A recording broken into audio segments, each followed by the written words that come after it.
Have you ever had an experience in your life where you felt you had to stay silent? Perhaps it was because you were afraid that if you spoke, you would say the wrong thing and there would be a negative consequence. Perhaps it was because someone told you it's a secret and you cannot share what it is that you know. Or because you feared for your life, so you kept your mouth shut. It doesn't matter what the reason is for the silence. When you're silenced, it strips away your dignity and your humanity.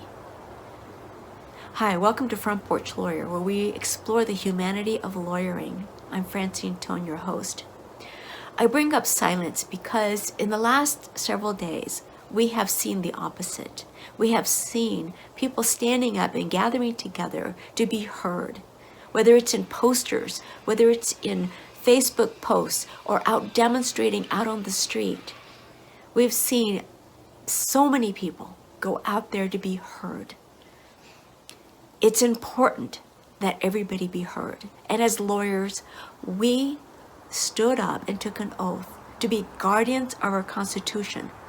And the First Amendment is about being heard, about letting the voice be heard, the press be heard. Even if what you are hearing is not something you want to hear, even if what you're about to hear is something that offends you, the need to allow people to say it is so important.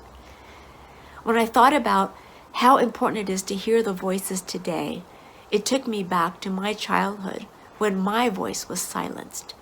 When things happened to me before I was even 6 years old that silenced me, told me I had to stay silent, and how that ate away at me as I grew older, and how I stayed silent for so long. Now I will not be silenced, just like the people who are out there are not silenced. And then it occurred to me that when people are silenced, even as a small child, because they've been molested and told it's a secret, and they feel ashamed, maybe it's because bad things are happening at home, and so they don't speak of it because they're ashamed. It's the same kind of silence that people live with when they are not allowed to speak. It doesn't matter what the reason is. But to not be able to speak and express from the gut the things that are just sitting right in the chest are the things that every human being needs to be able to express. Silence is not golden.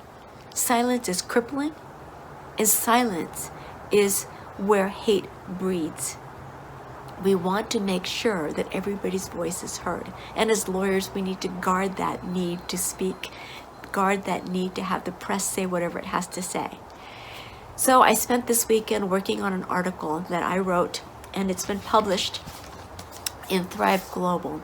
And the title is this: Legal history informs what we need to do.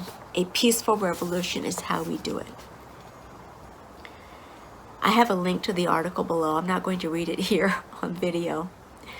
But it is about learning from history. And as lawyers, you know that history well.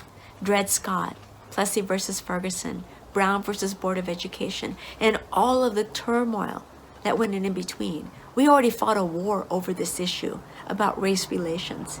Let's not go and have another war, but let's have a peaceful revolution. But let's stand with the protesters. Let's stand with the demonstrators and say, even if you don't agree, stand and say, yes, as an attorney, I guard your right to stand and speak. Let there be peaceful revolution. Let's solve this problem once and for all, but peacefully. And I describe why this should be peaceful in my article. So please go read the article, comment below. I would love to hear your thoughts. But we can't stand by and be quiet ourselves as lawyers. Set aside business for a little bit and pick up the pen, pick up the camera, or just pick up your feet and go outside and be part of this movement.